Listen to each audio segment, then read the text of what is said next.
What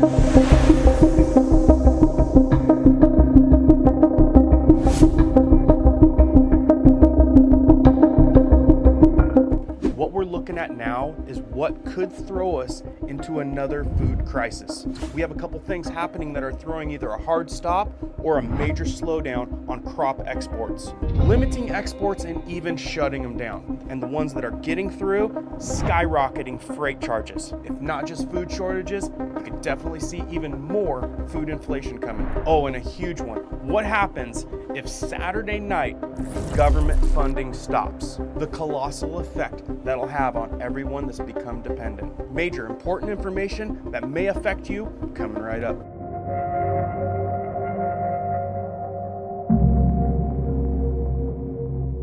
If you're new, welcome to our awesome community where we do prepping tips, emergency preparedness how-tos, and we go over news and awareness, stuff that may not be out there in the media as much as it should be. If you guys find value in that, be sure to hit the notification bell so you guys can stay up to date. And if you can, double check to see if you're still subscribed and the bell's hit. Lots of people magically getting unsubscribed. Must mean we're reporting some pretty good things lately. And real quick, another thing I want to inform you of, at the end of this video, I'm going to go ahead and show you something that I've been testing over the past few months that has proven to be very useful as we're still dealing with all this hot weather and the worry of power outages is a real concern. This is a prepper tool, survival tool, emergency preparedness device that I have trialed and has turned out super handy, so I'm going to tell you about it. First and foremost, what's happening to our crop exports? Bloomberg reporting Mississippi River waters dip towards record low in threat to U.S. crop exports. And this isn't a small thing. It could be diminished. America's crop exports are once again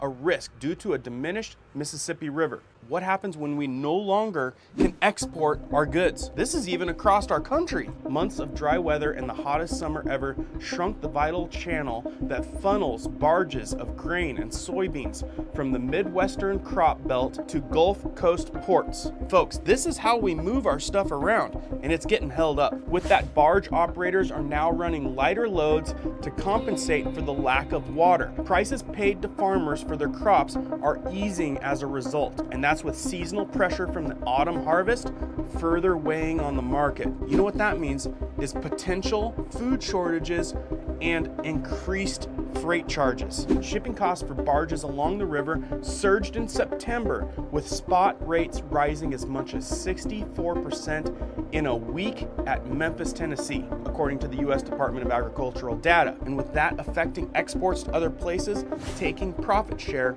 from America. Right here in this graph, you can see the Mississippi freight costs rise as shippers lighten loads. It bellied out there in April, and now that we're in August, going towards September and October, a sharp incline. Then we've got government funding about ready to cease this Saturday. But with this Mississippi incident, do expect a strain on certain markets like possibly wheat, soybeans. Certainly this could result in higher food inflation with those items. Definitely something to keep on the radar because it's getting worse. But worse than that, what happens if this Saturday night government funding stops? Have you thought about everyone that's become dependent on EBT cards, food stamps, and assistance? Here from the Daily Mail, flight delays, millions of federal staff unpaid, and trash piles loom as the U.S. barrels towards a shutdown.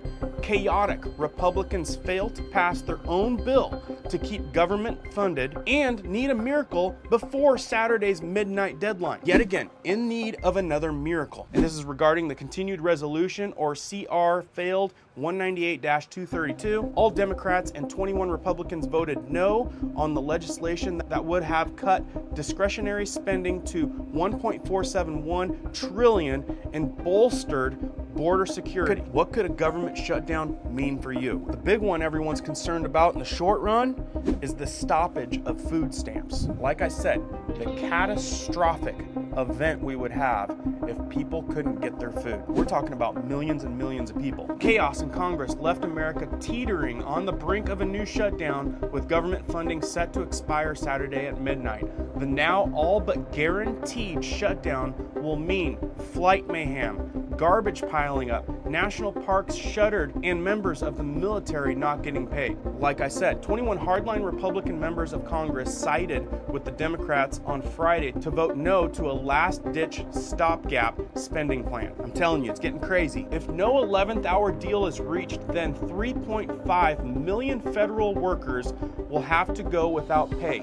2 million members of the military and 1.5 million federal civilian employees. Over half of the civilian employees will be furloughed, and the rest will have to show up for work without payment. Can you see the widespread chaos and disruption across the entire country this would cause? The party line plan that would have cut spending by $1.471 trillion and bolstering border security. You guys need to hear that again. What happens if government shutdown? Millions of federal workers won't get paid, staff will be sent home and furloughed, flights delayed because of TSA worker shortages, at least 10,000 young children could be out of school, delays at passports and Social Security offices, trash won't be collected on federal grounds, and food stamps may not be handed out. That's what's on the table right now and what we all could experience. This is the reason why it's smart to have a mind of emergency preparedness, at least if it's for a short time. Having what you need when it comes to food, water, supplies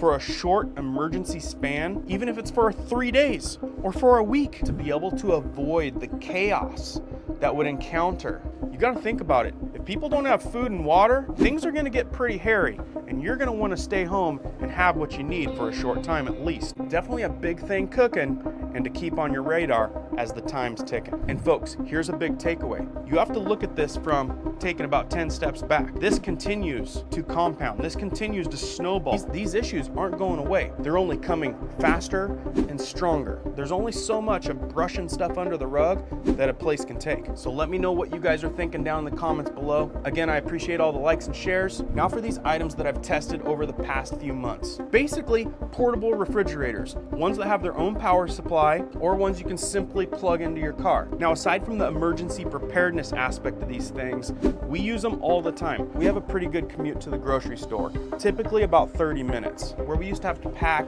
a cooler, ice, which ice would melt. Now we have this cooler that either plugs into the car or has its own power supply on it and stays cool all the way home. No more melted ice, no more wet mess. If you guys happen to need a solution for a small amount of things that you can't have spoil for maybe short-term power outages, something you can operate off some solar panels, these things could definitely save the day on not spoiling meat, milk, etc. I took a little video on outdoor trip with the kids. Check it out.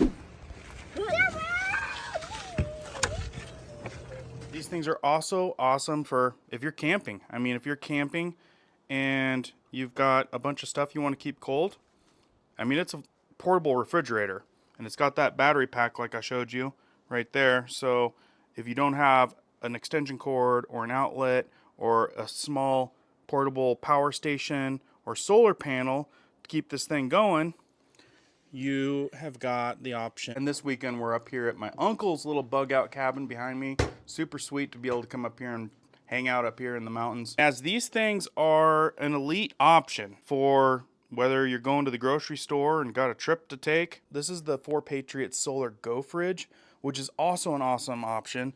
You've got charging ports right here. You can do wall outlet. You can do DC, AC, whatever one you want. This could be plugged in directly into your power station or your car, and you can keep this guy cold, and it's got lots of space in here. I mean, you can fit quite a bit. You can see right there about how much space there is. You've also got a little 5-volt 2-amp little USB charger right here on the front. You've got your controls, keep this thing cool or hot. You've got your power button. You've got your temperature gauge, keep this right where you want. And it's got a really neat little window. And there's some stats for you. Another really neat thing about this is it's got a handle right here because it's got wheels on this side.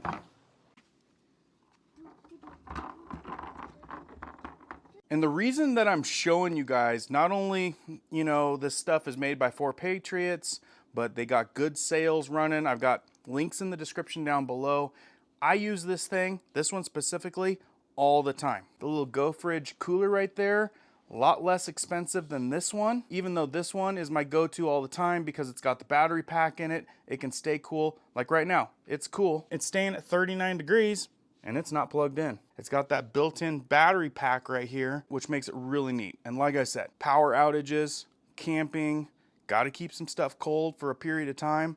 These things I have put through the test, and I can confidently say I've been using it for months and it's worth its weight in gold. So there you guys go. A couple options that you guys might find really valuable, and I got some special links down in the description below for our community only. Right, that's right. If I'm gonna check these things out and find out if they're worth showing our community to, I'm gonna make them give me a good discount code for our community only. So there you go. I get a lot of requests and questions on how to keep your food cold, whether you're camping, a prepper, or thinking about emergency preparedness. Like I said, I've tested these out over the course of months, and they have performed very well. Special links below if you guys want to check those out even more. If you guys missed this video or that video, very good videos you may have missed in the recent days. Keep prepping, keep learning, keep doing. We'll see you guys on the next one.